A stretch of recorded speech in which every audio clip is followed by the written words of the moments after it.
পাহাড় থেকে সেনা শাসন তুলে নাও, এরপরে বাঙালিদের তুলে নাও। আমাদের পাহাড় লাগবে, আমাদের সিএসটি চট্টগ্রাম আমাদের, কারো পাবেন না। সিএসটি আমাদের আমাদের হতে হবে। পাহাড় থেকে সেনা শাসন তুলে নাও মানে সেনাবাহিনী যারা আছেন তারা ওখান থেকে চলে যান, ওখানে আর সেনা শাসনের প্রয়োজন নাই। ওরা ওখানে এগুলো করবে, ওরা ওখানে মদ বিক্রি করবে, ওদের তো নিজস্ব বাহিনীও আছে, তাহলে ওখানে সেনা শাসন কেন প্রয়োজন? সেনাবাহিনীর তো কোনো প্রয়োজন নাই ওখানে, আপনারা ওখান থেকে চলে যান। ওদের তো নিজস্ব বাহিনী আছে, সেগুলো দিয়ে ওরা কন্ট্রোল করতে পারবে, চলবে, আপনাদের কোনো প্রয়োজন নাই। এগুলো রাষ্ট্রীয় সম্পদ নয়, পাহাড় এগুলো রাষ্ট্রের সম্পদ না, এগুলো ওর বাবাদের সম্পদ। ওর বাপদাদারা এই সম্পদগুলো তৈরি করে গেছে, এখন ওদের সম্পদ এগুলো। এই হলো ভাতিজার বক্তব্য, শুনলেন তো? আসলে ওরা এই সাহসগুলো পায় কোথা থেকে যে এই রাষ্ট্রীয় সম্পদের উপরে হাত লাগায়? কোথা থেকে এই সাহসগুলো আসে? ওদের ব্যাকগ্রাউন্ডে আসলে আছেটা কে? এগুলো ভালো করে তদন্ত করে বের করতে হবে। একবার বলতেছে আমরা বাংলাদেশি কিন্তু বাঙালি নয়, ওকে ফাইন, মেনে নিলাম। আমাদের খাবার ওদের খাবার এক না, সেটাও মেনে নিলাম।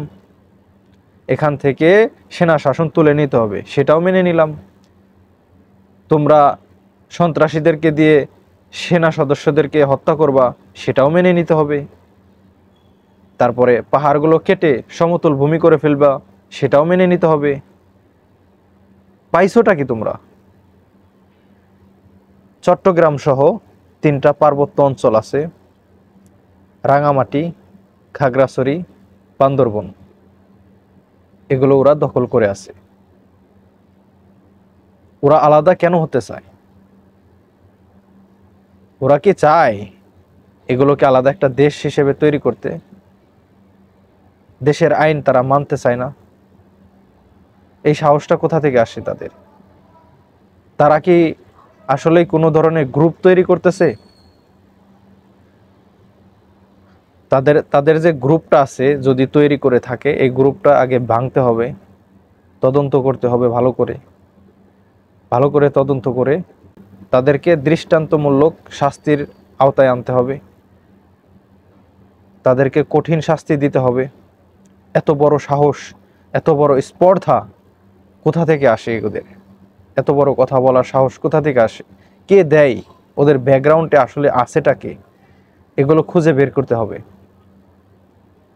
রাষ্ট্রীয় সম্পদের উপর তারা হাত লাগায়, আবার বলতেছে এগুলো আমাদের সম্পদ, এগুলো কোনো বাপদাদাদের সম্পদ না।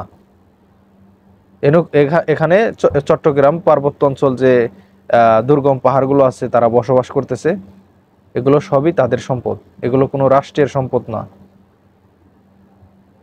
আবার সন্ত্রাসীদেরকে দিয়া আপনার সেনাবাহিনী সদস্যদেরকে হত্যা করা হবে, এগুলো সব কিছু তোমরা যাই বলবা সব কিছু আমাদেরকে মেনে নিতে হবে। এত সাহস কোত্থেকে আসে তোমাদের? কে দিলটাকে আসলে? এক কথাই সোজা হয়ে যেতে হবে, এগুলো রাষ্ট্রের সম্পদ, এগুলো আমাদের সম্পদ। পাহাড় কেউ তৈরি করতে পারে নাই, কোনো বাপ দাদা এগুলো তৈরি করে রেখে যায় নাই যে তাদের নিজস্ব সম্পদ হয়ে যাবে। এগুলো নিজস্ব সম্পদ মনে করলে এ দেশ থেকে চলে যাও, যেখানে নিজস্ব সম্পদ মনে করতে পারবা সেখানে চলে যাও। এখানে বসে বসে নিজস্ব সম্পদ মনে করলে চলবে না, এগুলো দেশের রাষ্ট্রীয় সম্পদ, দেশের সম্পদ।